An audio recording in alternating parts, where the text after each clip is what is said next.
Bonjour Alexandre Antoine, merci de nous recevoir à la Faculté libre de théologie évangélique de Vaux-sur-Seine, la FLTE. Vous êtes spécialiste des origines du pentecôtisme. Vous pouvez nous décrire les origines du pentecôtisme à Azusa Street? Alors oui, on va dire que c'est pas l'origine en tant que telle des évangéliques, mais c'est la frange la plus connue, la plus médiatisée, dont on entend parler dans le fameux reportage. Principalement sur les prises de pouvoir, on va dire, et les questions de politique plutôt de la deuxième moitié du XXe siècle.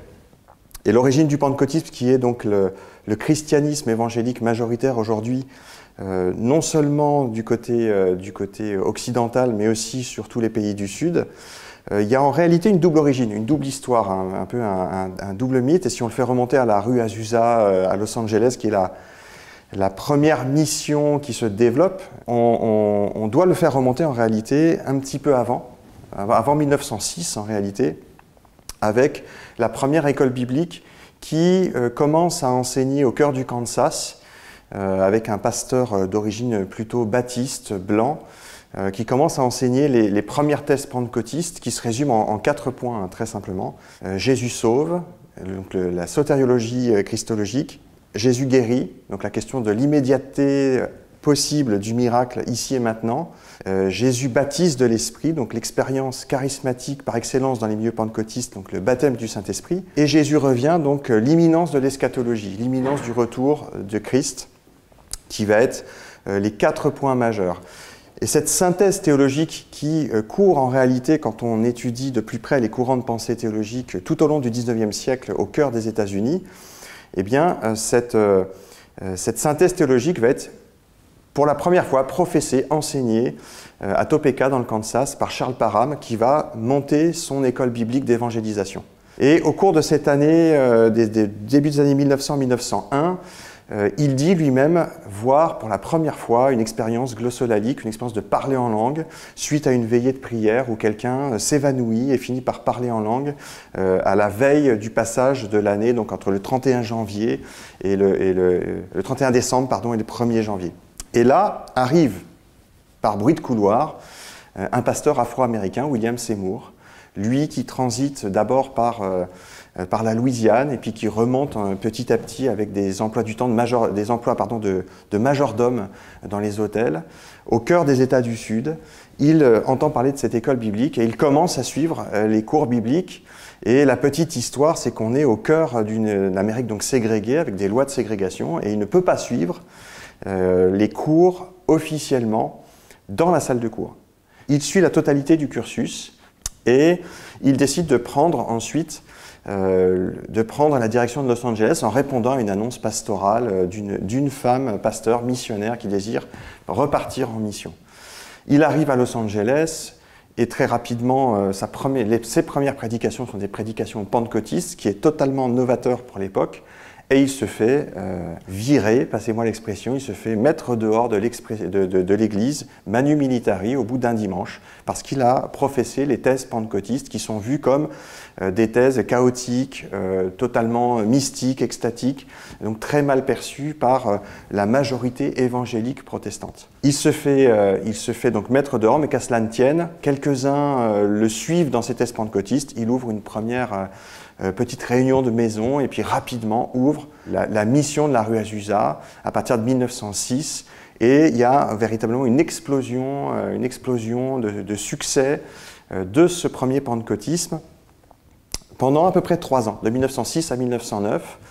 Et c'est tout à fait fascinant parce que William Seymour va être un visionnaire dans sa compréhension de l'évangélisation, en tout cas au-delà de l'autorisée puissance du Saint-Esprit, on va dire, dans les milieux pentecôtistes.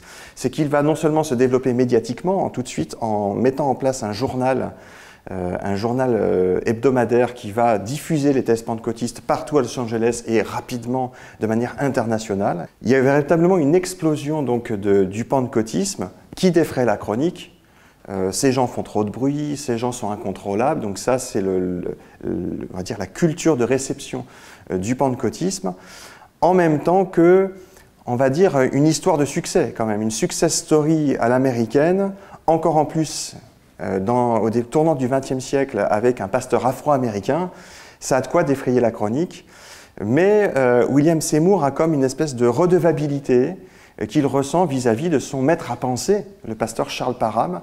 Et là, on est au cœur de l'histoire réelle, au-delà du miracle, au cœur de l'histoire réelle du pentecôtisme. Et il va l'appeler pour venir comme adouber, approuver le développement de sa mission. Et la réaction sans appel, le pasteur Charles Parham condamne extrêmement fortement le réveil pentecôtiste de la rue Azusa.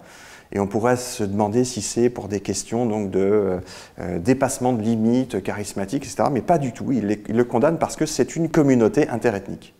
Et ça, du haut de la chair qu'on lui confie, il condamne vertement le réveil de la rue Azusa en disant « ce n'est pas possible dans notre société de prier au cœur donc, de différentes nationalités ».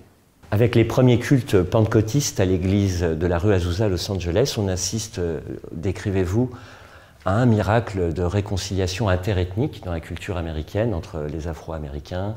On est très loin de l'image contemporaine d'aujourd'hui d'un évangélisme d'extrême droite. Alors oui, tout à fait. Au cœur même de l'évangélisme, les premiers baptistes, Roger Williams, la défense du droit indien, donc vraiment un côté interethnique, d'acceptation de l'autre, d'amour du prochain. On retrouve la même racine dans les premiers pentecôtismes, à tel point que même théologiquement, et ça c'est assez fascinant, William Seymour va revenir sur, on va dire, le point massif du pentecôtisme en termes de théologie qui va dire que le baptême de l'esprit, la plénitude de l'esprit est marquée par le parler en langue. William Seymour, déçu par ses pairs, va même aller jusqu'à revoir ce point théologique en disant le signe principal du baptême de l'esprit, de la plénitude de l'esprit, c'est l'amour du prochain, c'est l'acceptation interethnique. Et donc, si on va dire une partie du monde évangélique ou de l'évangélisme a un peu confisqué la vedette en prenant, bien sûr c'est plus sensationnel de parler d'un évangélisme d'extrême droite, en lien quelquefois avec le Ku Klux Klan ou avec des thèses racistes, ben, ce n'est pas le cœur même du développement, ou en tout cas ce n'est qu'une partie de la réalité. Et on doit bien voir qu'il y a donc ces deux ailes qui existent et qui cohabitent en permanence pour l'évangélisme de manière tout à fait nette, et pour le pentecôtisme aussi, il y a une variété de palettes. De la même manière que nous-mêmes, la variété politique existe, démocratique existe globalement d'un point de vue historique que d'un point de vue sociologique. Alexandre Antoine, vous êtes le professeur d'histoire de l'Église qui succédait à la faculté de Vaux-sur-Seine au professeur Neil Blow, spécialiste des Ménonites, de l'anabaptisme, qui a une lecture de l'histoire du christianisme fondée sur la non-violence. Est-ce que le pentecôtisme est de cette même famille, finalement, politiquement non-violente? Alors plus exactement, le pentecôtisme, dans ses franges larges, on va dire, de ses débuts jusque dans les années 80, va plutôt prendre une position, alors non pas non-violente, mais apolitique. Puisque, avant tout, le message est centré sur le retour imminent du Christ, qui ne laisse pas de place et pas de temps à se positionner politiquement. La plupart du temps, on écarte la question politique ou la question de la non-violence en disant le plus important est finalement d'annoncer le salut en Jésus-Christ, tel que ce point-là de Jésus sauve ressort en permanence. Et il y a une imminence du retour du Christ qui fait que c'est l'urgence extrême. Ce qu'on voit en revanche, c'est que même au cœur de ces moments-là, il y a toujours des exceptions qui confirment la règle. Et c'est ça, en général, le plus intéressant en histoire. C'est de voir la différence, l'exception.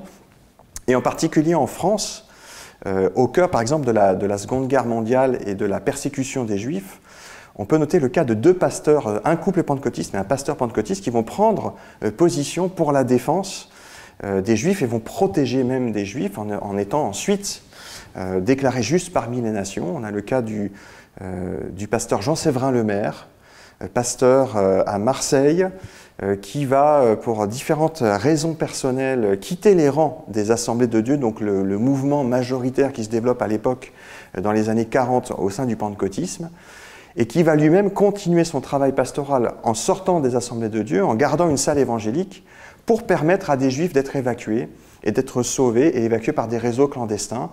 Et c'est une histoire tout à fait fascinante. Lui-même va être déporté en camp de concentration, va en revenir, mais marqué à vie. suite à cela. On a un deuxième cas en France qui montre que, voilà, encore une fois, la palette évangélique est quand même extrêmement large et qu'il y a des évangéliques et des pentecôtistes qui prennent position politiquement plus fortement en résistance. Le cas de Paul et Rosa Ziffer, qui sont des pasteurs originaires de l'Est de la France, de Suisse alémanique et d'Allemagne, et qui vont eux aussi être avant tout, dans un premier temps, évangélisateurs. Ils vont continuer le travail d'évangélisation dans un contexte du Troisième Reich extrêmement complexe, parce que la Gestapo poursuit. Alors le vocable est étonnant parce qu'en fait ils poursuivent les médiums et les sorciers et les guérisseurs. Et ils sont en pratiquant le pentecôtisme, en pratiquant l'imposition des mains et la prière pour les malades, ils sont assimilés à cette catégorie-là, poursuivis par la Gestapo et à un moment donné dénoncés même par un papa mécontent qui, suite à la prière pentecôtiste, ne voit pas son fils guéri et les dénonce.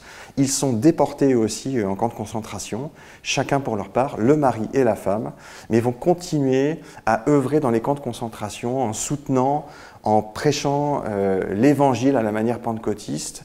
Et c'est encore une fois une histoire là de résistance dans les camps de concentration qui est tout à fait fascinant. Donc, on pourrait dire, encore une fois, la palette est large. S'il y a une tendance apolitique de refus d'engagement politique, il y a quelques cas, en tout cas, de personnes qui s'y engagent pour le meilleur, on va dire, du côté du sauvetage et pour le meilleur de l'humanité.